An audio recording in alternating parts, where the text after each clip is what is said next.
नमस्कार और स्वागत है।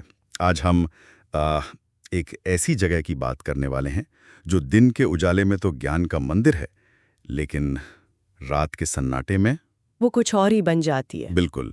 हम बात कर रहे हैं कोलकाता की नेशनल लाइब्रेरी की। एक ऐसी जगह जहां भारत का मतलब पूरा लिखित इतिहास और ज्ञान संजोया गया है। लाखों किताबें, दुर्लभ पांडुलिपियां। वैसे भी इस लाइब्रेरी के बारे में कहानियां तो कई मशहूर हैं। हाँ, वो वॉरेन हेस्टिंग्स वाली कहानी। हाँ, कि उसकी आत्मा आज भी वहां भटकती है। तो ये जगह आप देखिए, पहले से ही रहस्य की एक चादर ओढ़े हुए है। सही कहा। ये सिर्फ किताबी ज्ञान का केंद्र नहीं, बल्कि किंवदंतियों का भी गढ़ है। और हमारे पास आज जो स्रोत है वो इसी जगह के एक एक अनसुने डरावने पहलू को टटोलता है। अच्छा। हमें एक कहानी मिली है जो लाइब्रेरी की दीवारों में दफन एक ऐसे रहस्य की बात करती है जो शायद वॉरेन हेस्टिंग से भी ज्यादा पुराना और गहरा हो सकता है। तो आज हम सिर्फ एक भूतिया कहानी नहीं सुनाने वाले। नहीं। हमारा मकसद ये समझना है कि कैसे एक जगह जो तर्क और ज्ञान का प्रतीक है, वो डर और अंधविश्वास का केंद्र बन सकती है। हाँ, हम इस कहानी की परतों को खोल कर देखेंगे। इसका माहौल, इसके रहस्य और वो डर जो ये पैदा करती है। चलिए फिर। ठीक है, तो चलिए इस कहानी की गहराइयों में उतरते हैं। कहानी हमें ले जाती है साल 2014 में। हमारा मुख्य किरदार है अर्जुन, एक रिसर्च स्कॉलर। और वो ब्रिटिश इंडिया के कुछ गुप्त दस्तावेजों पर काम कर रहा है। मतलब एक ऐसा इंसान जिसका पूरा काम तथ्यों और सबूतों पर आधारित है। बिल्कुल। तर्क और कारण उसका पेशा है और अपने काम के लिए उसे खास अनुमति मिलती है। कहाँ जाने की? लाइब्रेरी के पुराने रिकॉर्ड सेक्शन में जाने की। एक ऐसा हिस्सा जहां आमतौर पर किसी को जाने नहीं दिया जाता। तो एक रिसर्चर के लिए तो ये किसी खजाने की चाबी मिलने जैसा है। हाँ, लेकिन जब लाइब्रेरी बंद होने का समय होता है तो एक बूढ़ा गार्ड अर्जुन को एक चेतावनी देता है।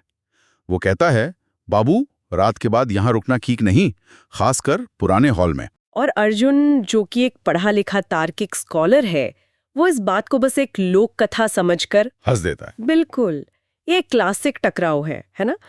तर्क बनाम लोक कथा, आधुनिकता बनाम परंपरा। कहानी की शुरुआत ही इस तनाव से होती है। हाँ, और उसका हंसना एक तरह से आने वाले खतरे को न्योता देने जैसा है। वो इस चेतावनी को गंभीरता से नहीं लेता और अपने काम में डूब जाता। और अब रात हो चुकी है। हाँ, अब सीन है रात के 9 बजे का। पूरा हॉल एकदम खामोश। सिर्फ अर्जुन के टेबल लैंप की पीली रोशनी है और किताबों की वो पुरानी भीनी भीनी गंध। सन्नाटा इतना गहरा है कि अपनी सांसों की आवाज भी सुनाई दे। यहाँ सन्नाटे का इस्तेमाल बहुत दिलचस्प है। खामोशी कभी खाली नहीं होती, हमारा दिमाग उसे भरने की कोशिश करता है। हर छोटी सी आवाज, हर परछाई उस सन्नाटे में कई गुना बड़ी लगने लगती है। और फिर वो सन्नाटा टूटता है। अचानक उस खामोशी को एक आवाज तोड़ती है। ठक ठक ठक। किसी के चलने की आवाज। धीमी नपी तुली आवाज। अर्जुन तुरंत सिर उठाकर देखता है, लेकिन गलियारों के अंधेरे में उसे कोई नजर नहीं आता। वो इसे अपना वहम समझकर वापस काम में लगने की कोशिश करता है। ये पहली दस्तक है, मन का खेल। क्या ये सच में कोई आवाज थी या सिर्फ एक थके हुए दिमाग की उपज? यही अनिश्चितता डर को और बढ़ा देती है। हाँ, क्योंकि अब वो अपनी सेंसेस पर भरोसा नहीं कर सकता, लेकिन कहानी से ज्यादा देर तक मनोवैज्ञानिक स्तर पर नहीं रखती। क्योंकि जैसे ही अर्जुन अपनी कुर्सी पर वापस बैठता है, कुछ ऐसा होता है जिसे वहम नहीं कहा जा सकता। उसकी नजरों के सामने पास की एक ऊंची शेल्फ से एक पुरानी किताब अपने आप फिसलती है। हाँ, और धड़ाम की आवाज के साथ फर्श पर गिर जाती है। ईमानदारी से कहूं तो इस मोड़ पर किसी के भी होश उड़ जाएंगे। ये कहानी का पहला बड़ा मोड़ है। किताब का अपने आप गिरना उस अलौकिक शक्ति का पहला भौतिक प्रमाण है। अब ये सिर्फ अर्जुन के दिमाग में नहीं है, ये असल दुनिया में हो रहा है। सही कहा। आवाज को नजरअंदाज किया जा सकता है, लेकिन आंखों के सामने घट रही घटना को नहीं। और खास बात यह है कि गिरी भी तो एक किताब, ज्ञान का प्रतीक। ये संकेत है कि जो भी रहस्य है उसका ताल्लुक इन्हीं किताबों से है। अर्जुन हिचकिचाते हुए उठता है और उस किताब को उठाता है। किताब बहुत पुरानी लगती है, लेकिन जो चीज उसका ध्यान खींचती है वो किताब के अंदर है। पन्नों के बीच एक हाथ से लिखी हुई छोटी डायरी रखी है। एक किताब के अंदर एक और कहानी। हाँ, काफी पुरानी और जर्जर हालत में। ये एक बहुत अच्छा साहित्यिक उपकरण है।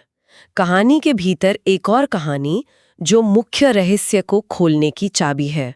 अब अर्जुन सिर्फ एक दर्शक नहीं रहा। नहीं, उस गिरी हुई किताब ने उसे कहानी का हिस्सा बना लिया है।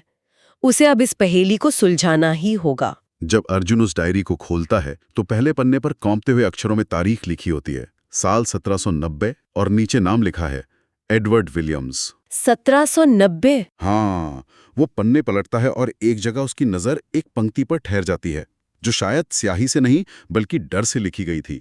उसमें लिखा था, इस भवन में कई आत्माएं कैद हैं, जो रात को पढ़ता है वो कभी अकेला नहीं होता। ये लाइन बहुत शक्तिशाली है। ये कहानी को एक ऐतिहासिक गहराई देती है। 1790 का साल हमें सीधे सीधे ब्रिटिश काल की शुरुआत में ले जाता है। मतलब ये रहस्य लाइब्रेरी बनने से भी पहले का हो सकता है। बिल्कुल। अब ये भूत या साया सिर्फ एक अनजान चेहरा विहीन इकाई नहीं रहा, बल्कि ये इतिहास का एक हिस्सा बन गया है। एडवर्ड विलियम्स कौन था? उसने ये क्यों लिखा? ये सवाल कहानी को और भी ज्यादा रहस्यमयी बना देते हैं। हाँ, मतलब अब डर सिर्फ किसी अनजान चीज का नहीं बल्कि इतिहास के बोझ का है। और जैसे ही अर्जुन को इस एहसास होता है, उसे लगता है कि हॉल का तापमान अचानक गिर गया है। अच्छा। उसे लगता है जैसे कोई उसके पीछे खड़ा है और उसके कंधे के ऊपर से झांक कर पढ़ रहा है। यहाँ से अलौकिक गतिविधि सीधे तौर पर अर्जुन को निशाना बना रही है। पहले वो अप्रत्यक्ष थी, कदमों की आहट, किताब का गिरना, लेकिन अब ये सीधी प्रतिक्रिया है। जैसे डायरी को पढ़ने से उसने किसी चीज को जगा दिया हो। हाँ, उस डायरी को पढ़ना एक तरह से उन आत्माओं से सीधा संपर्क साधने जैसा था। और फिर चीजें बहुत तेजी से बिगड़ती हैं। टेबल लैंप की लाइट झपकने लगती है, टिमटिमाती है और फिर बंद हो जाती है। हॉल में घना अंधेरा छा जाता है। और अंधेरे में जब अर्जुन की आंखें अंधेरे में देखने की कोशिश करती हैं, तो उसे हॉल के सबसे आखिरी कोने में 2 बुकशेल्फ के बीच की खाली जगह में एक लंबा काला साया दिखाई देता है। ये डर का मानवीकरण है। एक अनिश्चित खतरे को एक निश्चित आकार देना उसे और भी ज्यादा भयानक बना देता है। हाँ, वो सिर्फ एक परछाई नहीं है, वो उससे भी ज्यादा ठोस है, ज्यादा घना। और सबसे डरावनी बात, कहानी बताती है कि वो साया धीरे धीरे अर्जुन की तरफ बढ़ रहा है। यानी अब भागने की कोई गुंजाइश नहीं है। अर्जुन डर के मारे जम जाता है। और तभी जैसे वो साया पास आता है, अलमारियों से किताबें अपने आप जमीन पर गिरने लगती हैं। एक एक करके नहीं, बल्कि दर्जनों एक साथ। पन्ने हवा में ऐसे उड़ने लगते जैसे कोई तूफान आ गया हो। और इस शोर के बीच एक ठंडी गूंजती हुई आवाज हॉल में गूंजती है, हमारी कहानी पूरी पढ़ो। हमारी कहानी पूरी पढ़ो। ये एक मांग है, एक निर्देश है। इसका मतलब है कि जो भी वहां है वो संवाद करना चाहता है। सही। वो चाहता है कि उसकी कहानी जानी जाए। ये महज एक हमला नहीं, ये संवाद करने की एक हताश कोशिश है। ये धमकी जैसा नहीं लगता, ये तो एक तरह की गुहार है, जैसे कोई मदद मांग रहा हो। शायद। इस आवाज को सुनकर अर्जुन का डर कुछ हद तक कम होता है और उसकी जगह एक अजीब सी जिज्ञासा ले लेती है। कांपते हाथों से वो अपनी जेब से फोन निकालता है, उसकी टॉर्च जलाता है और डायरी के पन्ने पलटने लगता है। वो आखिरी पन्ने पर पहुंचता है। हाँ, जहां एडवर्ड विलियम्स ने वो सच लिखा था जो शायद सदियों से उन किताबों के बीच दफन था। और यहाँ कहानी का असली मर्म छिपा है। ये सिर्फ भूत प्रेत की कहानी नहीं, बल्कि ऐतिहासिक अन्याय की एक दर्दनाक कहानी है। डायरी में लिखा था कि ब्रिटिश काल में कई भारतीय विद्वानों और स्वतंत्रता सेनानियों को, जो गुप्त रूप से ज्ञान और सूचनाओं का आदान प्रदान करते थे, इसी हॉल में चुपचाप कैद कर लिया गया था। अच्छा। उन्हें बाहरी दुनिया से काट दिया गया था और किताबों के बीच ही भूख और यातना से उनकी मौत हो गई थी। ये कितनी बड़ी विडंबना है। ज्ञान के मंदिर में ज्ञान रखने वालों को ही मार दिया गया। वो आत्माएं दुष्ट नहीं, बल्कि पीड़ित हैं, जो चाहती हैं कि उनकी सच्चाई, उनका बलिदान दुनिया के सामने आए। सही कहा।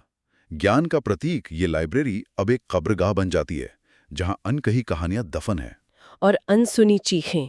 ये सच जानकर अर्जुन के रोंगटे खड़े हो जाते हैं। उसे अब उस साए से डर नहीं बल्कि एक अजीब सी सहानुभूति महसूस होती है। लेकिन तभी उसे एहसास होता है कि वो भी वहीं फंस चुका है। वो भागने की कोशिश करता है। हाँ, वो दरवाजे की तरफ दौड़ता है, पर दरवाजा बाहर से बंद हो चुका है। वो दरवाजा पीटता है, चिल्लाता है, लेकिन उसकी आवाज सुनने वाला कोई नहीं होता। वो भी अब उन्हीं आत्माओं की तरह उसी जगह पर कैद हो गया है। इतिहास खुद को दोहरा रहा है। और फिर अंतिम दृश्य आता है। जैसे ही वो दरवाजे से पीछे हटता है, हॉल में पूरा अंधेरा छा जाता है। फोन की टॉर्च भी बुझ जाती है। और फिर एक पल के लिए सब कुछ शांत हो जाता है और फिर अर्जुन की एक चीख अंधेरे में गूंजकर खो जाती है। और उसके बाद फिर वही खामोशी। अगली सुबह जब गार्ड दरवाजा खोलता है तो हॉल में सब कुछ बिखरा पड़ा होता है। किताबें जमीन पर हैं, पन्ने हर तरफ फैले हुए हैं, लेकिन अर्जुन की टेबल पर लैम्प के ठीक नीचे सिर्फ वो 1790 की डायरी रखी हुई मिलती है, खुली हुई। और अर्जुन? अर्जुन वहां नहीं होता, वो कभी नहीं मिलता। अर्जुन का गायब हो जाना इस कहानी को एक किंवदंती बना देता है। ये उस खतरे को वास्तविक बनाता है। अगर वो सिर्फ डर कर भाग जाता तो ये एक डरावना अनुभव होता, लेकिन उसके गायब हो जाने से ये एक चेतावनी बन जाती है। हाँ, वो भी अब उन अनकही कहानियों का हिस्सा बन गया है, शायद हमेशा के लिए। और कहानियां खत्म नहीं होती।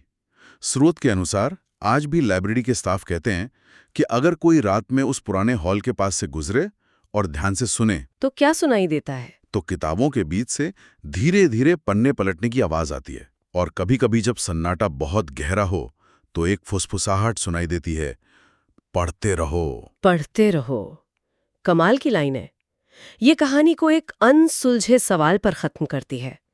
क्या ये एक धमकी है कि अगर नहीं पढ़ोगे तो तुम्हारा भी वही हश्र होगा जो अर्जुन का हुआ? या ये एक गुजारिश है, उन आत्माओं की एक आखिरी विनती कि उनकी कहानियों को पढ़ा जाए, उन्हें समझा जाए, उन्हें भुलाया ना जाए। इस एक लाइन में धमकी भी है, दर्द भी और एक उम्मीद भी। ये सुनने वाले को एक अजीब सी बेचैनी के साथ छोड़ देती है। तो इस सब का क्या मतलब है? ये कहानी सिर्फ एक भूतिया जगह के बारे में नहीं है। ये इस बारे में है कि कैसे कुछ जगह अपनी दीवारों में यादें, इतिहास और खासकर दर्दनाक यादें समेटी रखती हैं। बिल्कुल। नेशनल लाइब्रेरी, जो ज्ञान का एक विशाल भंडार है, यहाँ उसी इतिहास के काले अनकहे अध्याय की गवाह और कब्र का दोनों बन जाती है। ये कहानी हमें ये भी याद दिलाती है कि ज्ञान की शांत और पवित्र दिखने वाली खोज के पीछे भी छिपे हुए अनकहे और अक्सर दर्दनाक इतिहास हो सकते हैं। हाँ, ये एक परिचित और सुरक्षित लगने वाली जगह को डर और रहस्य के स्रोत में बदल देती है। ये बताती है कि हर किताब के पीछे एक कहानी है और कुछ कहानियां मरने के बाद भी खत्म नहीं होती। सोचने वाली बात यह भी कि वो आत्मा एक रिसर्चर अर्जुन को ही क्यों चुनती हैं? अच्छा सवाल है। शायद इसलिए क्योंकि वो ही उनकी भाषा समझ सकता था, वो ही उस डायरी का महत्व समझ सकता था। उन्होंने एक ऐसे व्यक्ति को चुना जो उनके इतिहास को दुनिया के सामने ला सकता था। हाँ, लेकिन विडंबना देखिए, इतिहास को उजागर करने की कोशिश में वो खुद इतिहास का हिस्सा बन गया। हम सोचने के लिए एक आखिरी विचार छोड़ते हैं। उस आखिरी फुसफुसाहट पर फिर से गौर करें। पढ़ते रहो। क्या हो अगर वो आत्माएं सच में डरावनी या बुरी ना हो? तो फिर वो क्या है?